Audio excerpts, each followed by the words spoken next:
तो आज से शुरू होगा दक्षिण अफ्रीकी सरजमी पर भारतीय टीम का सबसे बड़ा इम्तिहान। वैसे तो इंतजार एक हफ्ते लंबा था, मगर इसी बीच एक ऐसा मैच भी हुआ जिसे देख करके दिल खुश हो गया। ऐसी टेस्ट सीरीज हुई जिसने अलग ही लेवल का थ्रिल दिया हम फैंस को। ये सीरीज थी बांग्लादेश और न्यूजीलैंड की। बांग्लादेश की सरजमी पर टिपिकल सब कॉन्टिनेंटल पिच, कमाल का टर्न, दोहरे उछाल का चैलेंज और बांग्लादेश का भौकाल। कमाल मजेदार। कहने को सिर्फ ये 2 टेस्ट मैच ही थे, मगर एल क्लासिको वाला सारा तड़का था यहाँ पर। कभी बड़े बड़े स्कोर बनते गए तो कभी छोटे स्कोर बनाने में भी पसीने छूट गए।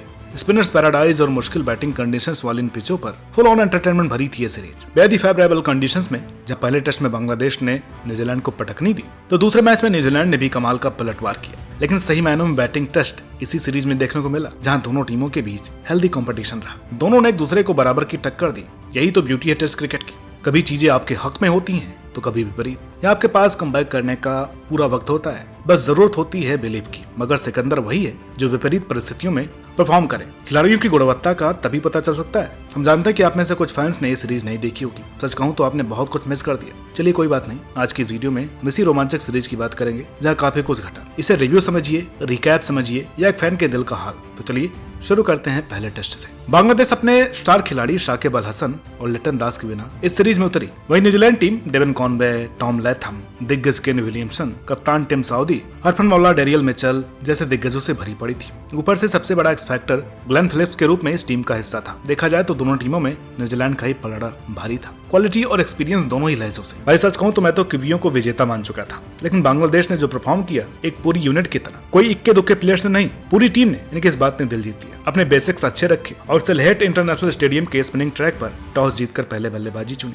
जहां खूंटा गाड़कर खड़े हो गए सलामी बल्लेबाज महमूद उल हसन जाए। भाई ने कमाल की पेशेंस दिखाई और 86 रन बनाए। लेकिन कप्तान नाजमुल हसन सांतो तो T20 समझ करके आए थे। चौको छक्कों की बारिश कर दी। पर कुछ भी कहो यार, यह बंदा है बड़ा स्टाइलिश स्ट्रोक प्लेयर। तबीयत से कूटा और तेज तर्रार 37 रन बना दिए। क्रिकेटर नहीं, बांग्लादेश का सुपरफास्ट है ये बंदा। कप्तानी का तो इन पर कोई प्रेशर ही नहीं दिखा। जब बांग्लादेश का शिकंजा कसता जा रहा था तो न्यूजीलैंड ने अचानक से बांग्लादेश को सरप्राइज देते हुए गेंद दे दी ग्लेन फिलिप्स के हाथों में। और ग्लेन फिलिप्स ये बंदा क्रिकेटर है या कोई रोबोट? मतलब यार बैटिंग बोलो उसमें ये कमाल है, विकेट कीपिंग बोलो उसमें जबरदस्त, ग्राउंड में कहीं मर्जी फील्डिंग करा लो उसमें दुरुस्त, कोई इम्पॉसिबल कैच कराना हो, मुश्किल बाउंड्री रोकनी हो, ये बंदा जान झोंक देता है। और जब टीम को विकेट चाहिए हो तो ये जनाब अपनी फिरकी का जादू दिखा देते हैं। जहाँ मेन बॉलर्स भी इस पिच पर कुछ हासिल नहीं कर पाए, वहाँ इन्होंने अकेले 4 विकेट झटक ली। सच कहूं तो ये पूरी सीरीज के सुपरस्टार रहे। खैर, पूरी टीम एफर्ट की बदौलत बांग्लादेश ने 300 रन ठोक दिए। जवाब में न्यूजीलैंड डमाडोल सा दिखा, मगर केन विलियमसन डट गए, पारी को संभाला और अकेले अपने दम से सारा प्रेशर हटा दिया और 104 रनों की एक बड़ी सहजता भरी पारी खेल डाली। 29वां शतक जड़ कमाल की क्लास दिखाई। डेरियल मिचेल और ग्लेन फिलिप्स ने इस दौरान अपने महत्वपूर्ण 41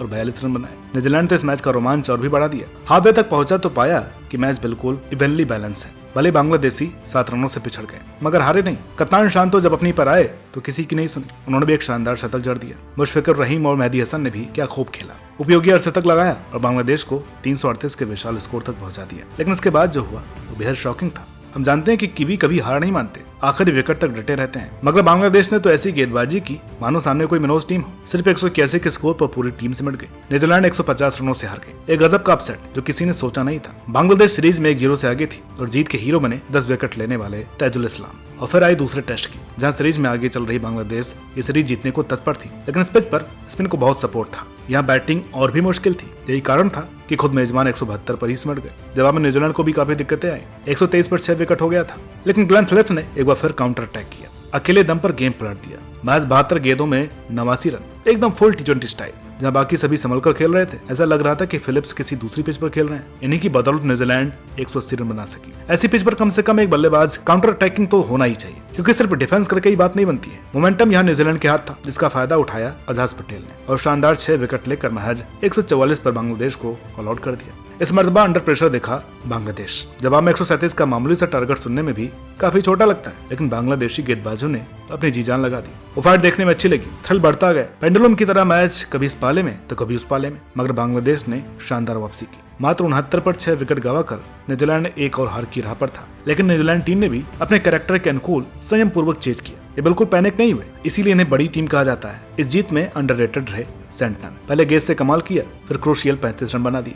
कुछ इस तरह इस बेहद ही एंटरटेनिंग सीरीज का अंत हुआ, जब न्यूजीलैंड का 15 साल की टेस्ट जीत का सूखा भी आखिरकार खत्म हुआ। बात करें इस पिच की तो मेरा मानना है कि bowler specially spinners friendly pitch होना सब कॉन्टिनेंट में तो लाजमी है। बैटिंग के पसीने छुड़ाने वाली है, होना भी चाहिए। हर रोज तो फ्लैट विकेट देकर के हम लोग तो थक ही गए हैं, बीच बीच में एक ऐसा विकेट होना अच्छा है। बाकी ग्लेन फिलिप्स ने यह साबित कर दिया है, ये सदाबहार ऑलराउंडर खिलाड़ी की श्रेणी वाले क्रिकेटर है जो कभी भी खेल का रुख पलट सकते हैं। इन जनाब ने जो मैच्योरिटी प्लस कैलकुलेटेड रिस्क लेकर न्यूजीलैंड की नैया पार लगाई, उसकी जितनी तारीफ की जाए बहुत ही कम है यार, चाहे आपको ज्यादा लग रहा हो, मगर ये प्लेयर है इतना प्यारा, इतना बढ़िया कि खुद को उनकी तारीफ किए बिना हम रोक नहीं पाते हैं। अभी एक स्पेशल वीडियो डिजर्व करते हैं, अगर आप कहेंगे तो उनकी एक बायोग्राफी वीडियो हम नारद टीवी पर जल्दी लेकर के आएंगे। बाकी सीरीज पर आपकी क्या राय है, जो कुछ कमेंट करना है कमेंट करके बताइए। मिलते हैं आपसे अगली वीडियो में, तब तक के लिए नमस्कार।